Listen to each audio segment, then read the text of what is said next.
As we make our way out of the pandemic, one of the great concerns for us is the amount of jobs that are there, both in urban and rural areas. And also those who are already employed, what is going to happen to their salary levels? Is it going to go up or go down, or is it going to remain stagnant? The IMF is very sanguine on its report that it is going to go down for some time to come. And that is why it has said that the per capita income of Indians will slip below $2,000 and end up below Bangladesh this year and take a couple of years to catch up. What is the true picture? Let's take a look. Welcome back to Be Rich.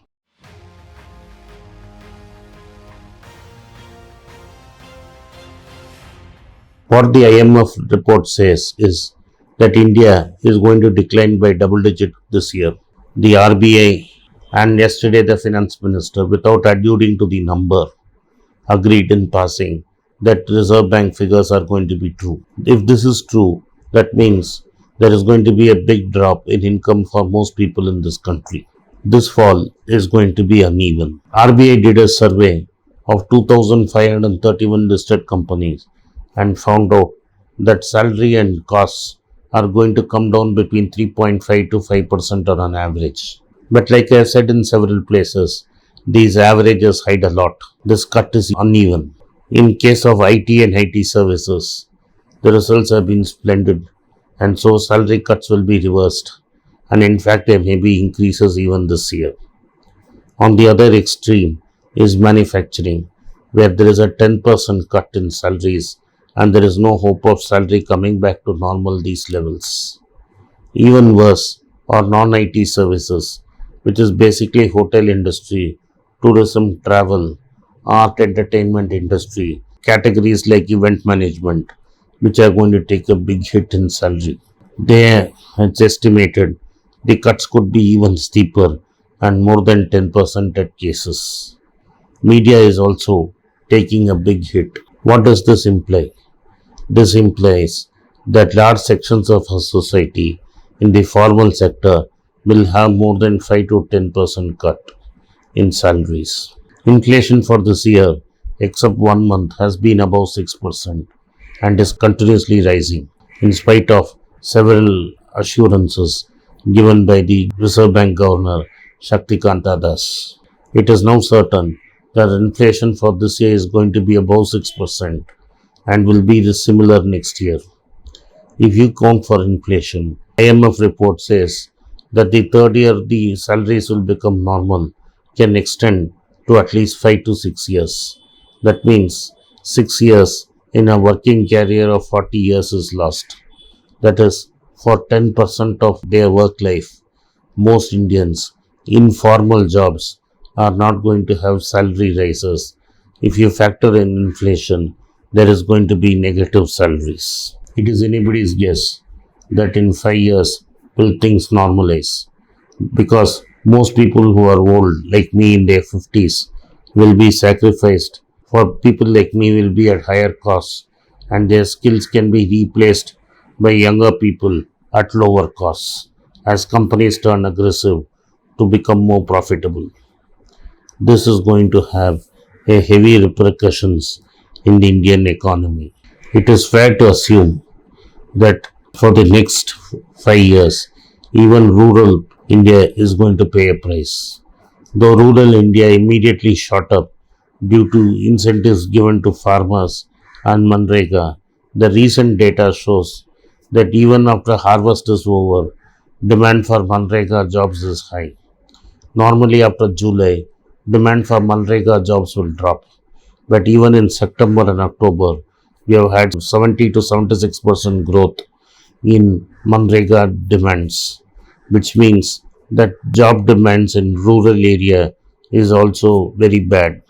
This means that people are willing to do hard physical labor for 150 to 200 rupees a day, and they are not able to find other jobs. So you are in a position there is going to be uneven effects in salaries for next 3 years, and if you count inflation, it's going to stretch for 5 years.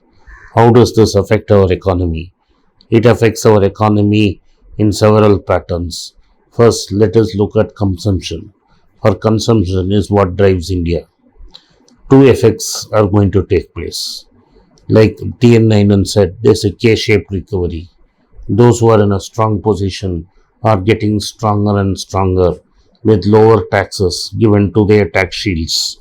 As rightly pointed out to me by somebody, they are going to buy superior cars, like 500 of them bought Benz cars between Vijayadashami and Diwali.